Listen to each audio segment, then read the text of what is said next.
So I don't normally do reviews, but I was fortunate enough to go to HasCon yesterday and pick up some of the exclusives, as you can see, and I thought I would review a few of them.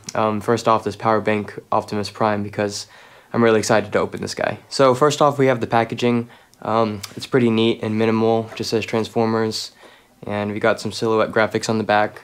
So yeah, Optimus Prime converting power pack.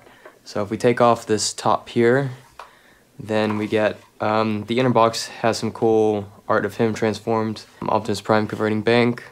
So there's the bio on the back of the box, which is pretty funny if you want to read it. And yeah, the box is really simple and clean looking, I dig it. So he comes out of the box packaged in charger mode, comes with one micro USB cable. So on the front, you've got obviously some really visible panels, but basically just the Autobot symbol. On the bottom, you've got your standard print for battery. And then on the back, you can kind of see what I think is going to be his sword right here, making up most of this middle piece in the back. You can kind of see his torso in there. And then at the top, we have the USB port, micro USB port, another micro USB port, and then a button that tells you the charge. Comes with a pretty simple instruction sheet right here. So the transformation for this guy is pretty simple. You're pretty much just kind of expanding him from this charger mode. So the first thing you want to do is pop off this big panel in the back, which is going to become his sword and shield later on. And just set that aside, and you can already kind of see his whole robot mode tucked away here. The first thing you want to do is pull on his legs to get them to come out, and then separate them. And then this is actually the front of his leg right here, so we're going to turn it in like that. And then pull out again on his feet, and then on the back side, we want to actually pull down the toes or the front of the foot, and then rotate those around to the front. Then up here at the top, his arms just kind of come down like so. His shoulders, maybe I should say. And then basically the robot mode just kind of expands out. So on the back here, this whole back part is kind of where the battery actually is. You can feel the weight in it. And it kind of comes down like that. So it's up here like this, and then it comes down, and you just kind of bend it in like that. And then the front torso is bendable at these spots right here. So you basically just kind of fold it up like that, and then fold the back part down like this. And then these two tabs on the battery part right here, I don't know how well you could see those, will tab in to the two tabs on the kind of chest front part like so. Alright, so now the whole torso and back are pegged together pretty well. Next thing you want to do is straighten out the arms, and then this part right here becomes kind of a shoulder pad, so like that. And then that gives us a bend at the elbow, and same thing on the other side.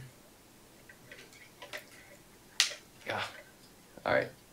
The joints are all really stiff on this guy, which is really nice. And then the last part is the head, which actually is just these two pieces right here come together to form one piece. So I'm just gonna slide those together, and bam, this is pretty much robot mode right here. Poseability wise, we've got this ratchet joint at the hip. His leg can turn pretty much a full 360, except it's hindered by his knee guard right here. Got a bend at the knee. An ankle joint, which is really cool, and then of course the foot, as part of the transformation, turns too. You've got this shoulder joint right here, which goes up and down in two spots, one at the spot where it has to move for the transformation, and then right here as well. Rotates full 360 in this manner. You've got a bend at the elbow that goes to about 90 degrees, and then the hand rotates. The head, because it's just two pieces of plastic stuck together, has no articulation, unfortunately. That's probably the biggest improvement I would make to this figure, is giving him a proper head that can move around.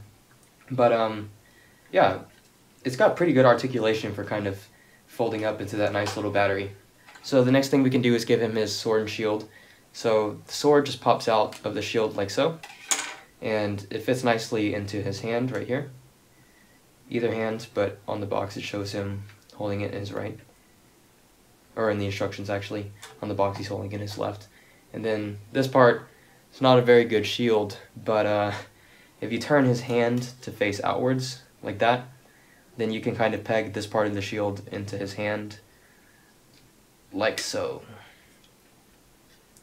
So there he is with his weapons, and so at the top here you can still see that the USB ports are exposed, as well as the button to see how much battery's left, and you can still press it, and right now I'm getting just one LED because it's not very charged.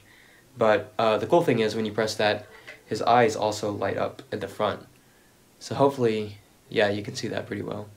So when you press it, his eyes light up, and if you start charging him, I'm going to use a cable that's plugged into the wall right now, because so they can reach.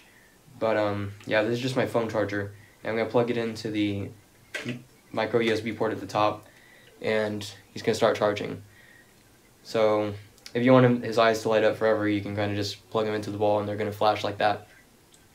And the cool part is, so this is the cable that he came with, and the bottom of his sword has another micro USB port in it, and you can plug this cable in, the micro USB into his sword, and then plug the regular USB part into his top, like so, and then his sword lights up. And this is a super nice bright LED light. Looks like it's got 3 little LEDs in there.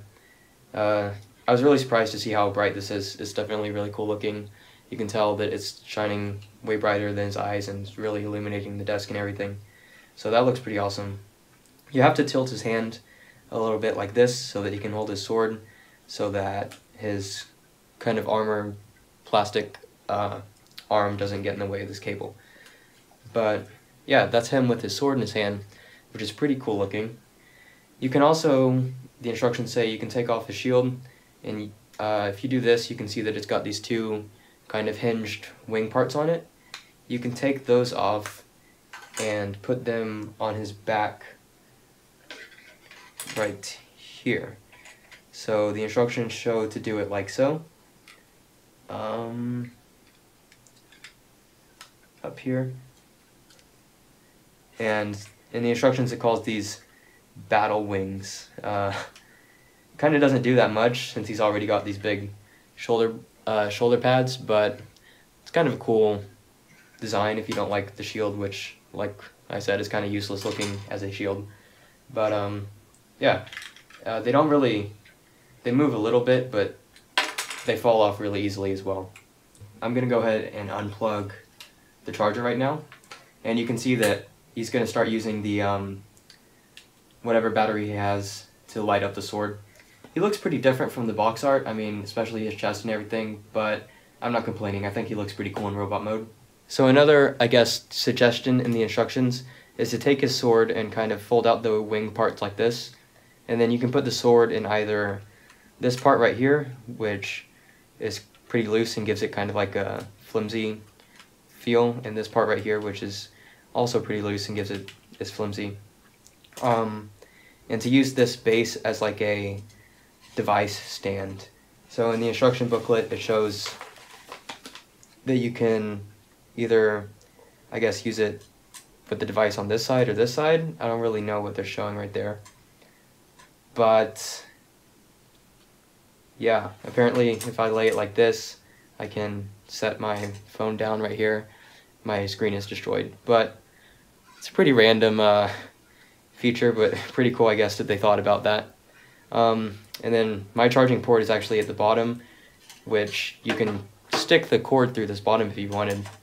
So I guess what they're advertising is I could stick this here and charge my battery with him in his battery pack mode if I wanted to, which is pretty cool. Here he is next to a few other random figures from size comparison.